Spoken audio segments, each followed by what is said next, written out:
Welcome to another edition of the Will Be Blood Fight Show. I'm your host, Dave Duenas. What's going on, brothers? I know a lot of guys were hitting me up. Yo, Dave, why didn't you mention the Kendall Holt and Bradley fight, along with the Lightning Lightweights? Well, because I get it delayed over here in Northern California. It started at 10:45, so I just got done watching it right now.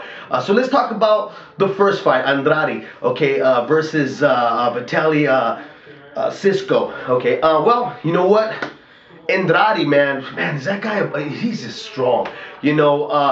I'm gonna tell you one thing about Cisco that I saw. He was a couple of times. He was, on Queer Street and stuff. He got dropped. He was hurt. But it really had to do with his stance. If you watched his stance, his feet were really just spread out. Okay, and if you're gonna start boxing, if you guys are all interested in thinking about maybe taking an amateur or going into pro career or whatever, you may want to look at particular people the way they stand. Even Andrade, his feet are a little bit closer, so he has a little bit more bounce to his feet. Now, Cisco did not have that at all. His legs were like this wide and stuff. And what I mean by that, he's trying to build a base where he could throw his draw straight right, come back with his hook. But what happens is after you throw, you really don't have a way of pulling out, pulling back. You just want to boom, boom, and you want to pull back out and then come back in. He couldn't do that. So what happens, he would just get stuck in the mud and he would end up just planting his feet. And guess what? By the time he would try to pull himself out of there, this leading foot, the front foot, would literally have to pick up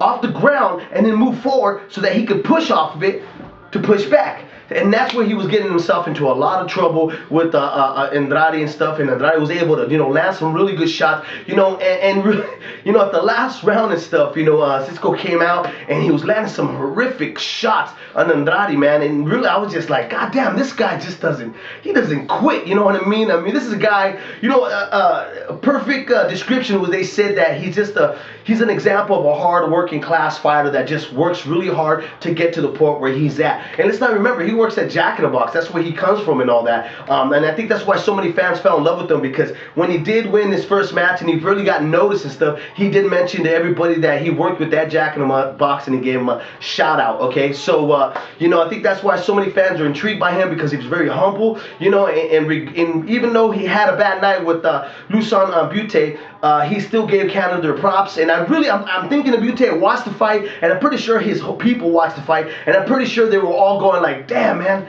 they were hoping that Andrade was not going to win this fight, and what I liked what Andrade said too is that, he understands and he knows that Butte is the better boxer, and that, 9 out of 10 times or 10 out of 10, he's going to outbox him. Butte is just going to outbox him, and he's just going to have to do what Andrade does best, which is just keep going forward, taking humongous shots, and hopefully the concrete in his jaw didn't get chipped away so much that it softened himself up and he gets knocked out, on a next bout, with rematch with Butte, if Butte takes the match. And I'm hoping that he takes that match, because, I think it's well deserved. And I think a lot of people from Canada, United States, Mexico, and everywhere else, from Puerto Rico and all that, I think they want to see this fight. This is a great fight at 168. I think it's a well-deserved fight, and it's something that I think a lot of us are just anticipating and want to see it wherever it happens, so make that fight happen for everybody, okay? Now, let's move on. Kendall Holt and Timothy Bradley, okay? Kendall Holt, obviously using the intimidation card, comes out and gets right in the face of Bradley and starts talking his shit. I love that, man. You know what I mean? It just makes you want to get more pumped up of the fight, and you sit down and you just get right into it and you zone out and you sit there and stuff and you forget about the wife and the kids or whatever. If you got an old lady, a girlfriend, whatever, or you live with your parents, you forget about everything else because your mind is just right there and locked onto the fight, and you're just, kind of taking in everything that happens in the fight. So what happens in the first round? If you're a Timothy Bradley fan or you were rooting for Timothy Bradley, hoping that your prediction was right, he gets dropped, okay, with a perfect left hook by Kendall Holt. So I tell you what, when I seen that happen, my nuts went about this high, okay, because I was just like, oh shit. Now, if you're my age, your nuts are going to go this high. Now, if you're younger than me and stuff, your nuts are going to go this high, okay? So I know a lot of people, hit me up, they were texting me and stuff like that before the fight happened. Like, yo, I didn't want to read anybody's text. Remember, guys, on Showtime, These fights are delayed for me. Don't hit me up. Don't fucking spoil it for me, man. I want to watch the fight too. So he gets dropped. He comes back up and he makes an adjustment. There's one thing I liked about Timothy Bradley, okay, is that when he did get up, his composure, man, and really look at it, he's very well composed. He turns around, he looks at his corner, and he kicks a one knee and he clears up his head and gets back up, okay? Now, what did he do to really take out Kendall Holt out of his game? I'll tell you what he did. And it was a brilliant move that he did. What he would do is he would get low, come back up, and really never concentrate up top. He understood that, you know what, I'm not going to reach Kendall Holt because of the height difference. Kendall Holt's going to have his best moments because what Kendall Holt's going to do is throw from the top. He's going to throw from the top, and that's why he got lucky on that first round, because he threw from the top and caught him with that left hook, okay? So what what Timothy Bradley had to do was stay low and just go for body shots. And, you know, sometimes he was shoe shining, but them shoe shine shots really were taking a big effect on Kendall Holt. If you could see it in the later rounds, Kendall Holt really was, wincing every time he got hit in the body, and it really kept them confused. Another thing, too, that Timothy Bradley was doing and being successful by going to the body was really closing the distance and not allowing, Kendall Holt to have that distance, because that's what he needed. He needed to have the distance, the arm length, in order to get the leverage off his shots, and he couldn't do that because he was throwing down and trying to hit him on the top of the head, and it really frustrated Kendall Holt, and it kind of kept him really puzzled and stuff like that. And that's why I think his whole game plan was just thrown out the door, because he was hoping that Timothy Bradley was kind of trying to fight him tall also, that was going to try to be standing upright with him so that he could land his long range shots and stuff, and he could be successful at that. Timothy Bradley didn't fall for it. He found out his lesson. He found out, you know what, I'm the much shorter guy. I'm not going to win on a up top game. I'm going to have to go down low. I'm going to have to listen to Joel Diaz, and Diaz did tell him that. You need to get low. You need to go to the body. You got to keep going to that body. And that was one of the things that was actually the major key for Kendall Holt. At sometimes in some point of the fight, you were kind of hoping, like, you know what, Kendall, you're going to have to fight off your emotions. That's one thing that I said that Kendall Holt does. He fights off the emotions. And when he did fight off the emotions, he was being successful at it.